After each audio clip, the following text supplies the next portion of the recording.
包括如何去调教 ChatGPT， 要问它什么问题才能进一步得到我们想要的答案，还有如何去利用 ChatGPT 来赚钱。然而随着年龄的增长，大多数人的提问能力会逐渐的下降，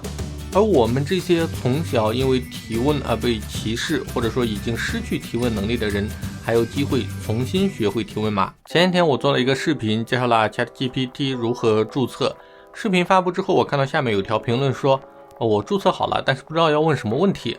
看到这个评论，我的第一个反应是惊讶，难道这个小伙伴的生活不会遇到任何问题吗？接下来的几天，我在网上看到了大量 ChatGPT 的使用教程，包括如何去调教 ChatGPT， 要问它什么问题才能进一步得到我们想要的答案，还有如何去利用 ChatGPT 来赚钱。这类教程的流量非常恐怖，据说有的站长已经做到了日入$2000。ChatGPT 确实是一个人类的智慧的宝库，但是这个宝库是有一个巨大的关着的门，要想打开这个门，我们需要一把钥匙，而打开这扇门的钥匙只有2个字，就是提问。那么要如何提问呢？抱着这个疑问，我阅读了英国作家沃伦贝格尔的2本书，如何提出一个好问题，如何用提问解决问题。相对于作家，沃伦贝格尔更愿意称自己是提问家。他在书中写道，提问可以说是人类与生俱来的能力，4岁左右的小孩平均一天可以提出390个问题，这个数字实在是令我们非常的惊讶。但是对于这个年龄段的孩子来说，提出问题是他们探索世界和获取知识的一种方式。然而随着年龄的增长，大多数人的提问能力会逐渐的下降。相信很多人都会有这样的童年阴影，比如说一家人在一起吃饭，小孩子问天空为什么是蓝色的，大人会说闭嘴，吃饭的时候不要说话，或者会直接说我也不知道，你去问你们老师吧。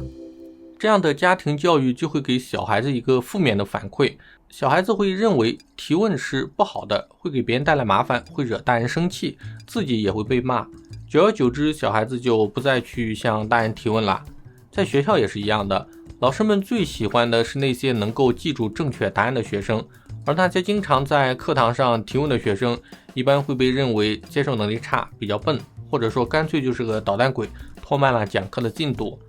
而在我们工作之后，在公司提问，很多时候也会被认为是能力差，跟不上别人，又或者是对领导的提问会被认为是在质疑领导，挑战领导的权威。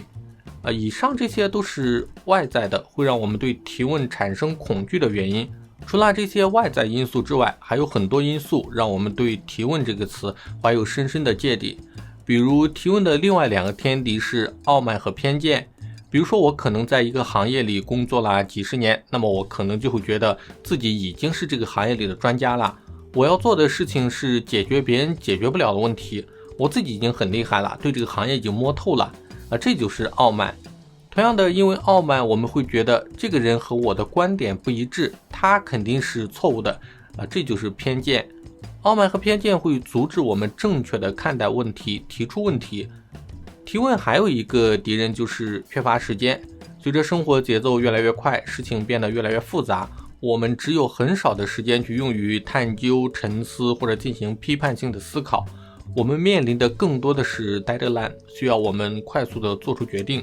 同时，我们获取信息的方式也不再是提出问题、找出答案、思考、反馈、产生新的问题、再次寻找答案，而是推送。每天都会有不同的新闻、短视频、社交媒体给我们不停地推送各种信息，我们每天都淹没在信息的海洋里面，这也会让我们产生一种错觉，我没有什么问题。如果这个世界上有任何一个角落发生了什么问题，我都会知道，因为我的 APP 会推送给我。让我们再来看看那些善于提出问题的人，他们的人生是怎么样的呢？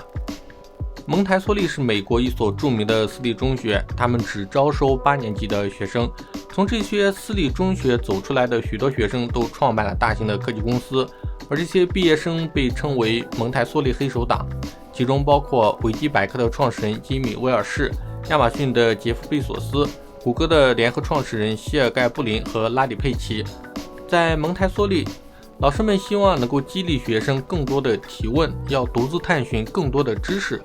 学生们可能会在课堂上脱离演讲稿进行演讲，有时候还要对标准化的课本和教材提出质疑，找出问题并进行矫正。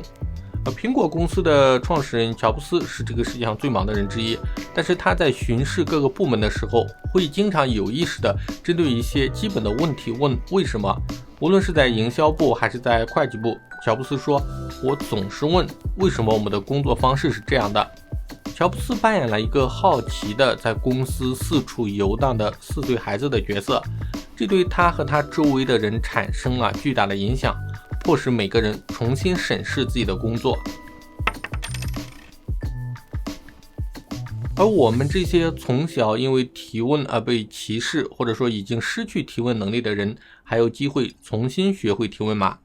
答案是肯定的。沃伦·贝格尔给出了他的答案，只要我们遵循一个提问的框架，那么人人都能提出一个好问题，从而解决一个困难的事情。这个框架就是为什么、如果、怎样。1964年，美国佛罗里达州州立足球的教练都提出了一个问题，为什么运动员的小便不多？如果运动员小便多了的话，会怎么样的呢？这就会让运动员失去大量水分，导致脱水。